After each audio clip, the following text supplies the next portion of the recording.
How's it going, guys? Davey here from OneBook.com, and in this video I'll be talking about the recent report by the Wall Street Journal which tells us how Google is planning to change the way they go about launching the newest version of their Android OS, this time being dubbed as Jellybean 5.0.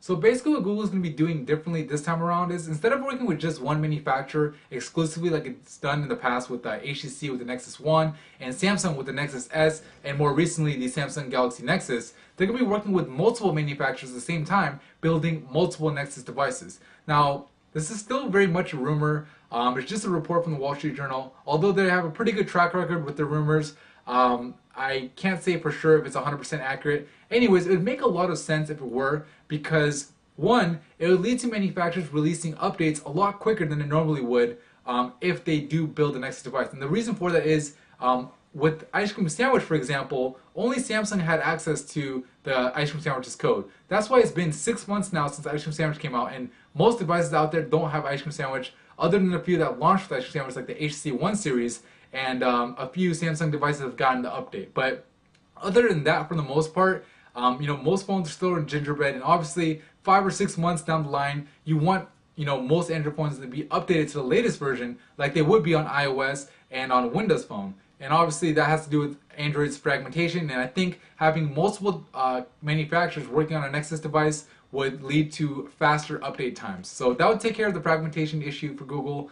Another thing is it'll also get rid of that concern that people have about Google buying Motorola. Thinking that it would give Motorola an unfair advantage. If you're giving everyone early access to the code for the next version of the OS, obviously you're letting everybody compete in the market.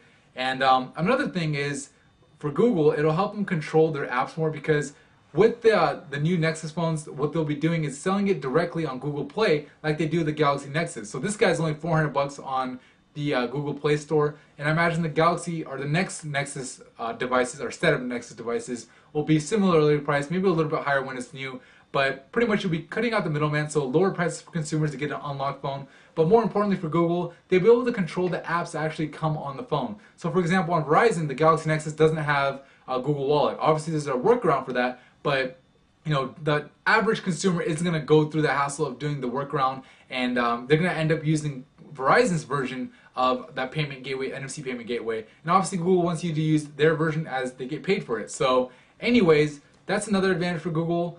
For us, it'd be multiple Nexus devices. Can't really complain about that. I mean, that sounds really exciting, being able to get different models to look at for that pure Android experience that's always going to be updated to the latest version of the OS. That's pretty much it for me in this video. I just wanted to let you guys know about the news, and hopefully this rumor turns out to be true, because I would definitely love to see multiple Nexus devices, and obviously I think everybody would appreciate getting faster updates on Android. Alright, thank you for watching. If you found this video helpful, hit the like button. Actually, I think it's over here. Anyways, hit the like button, subscribe, and don't forget to visit phonebook.com for more cell phone news, reviews, and how-tos. Thank you.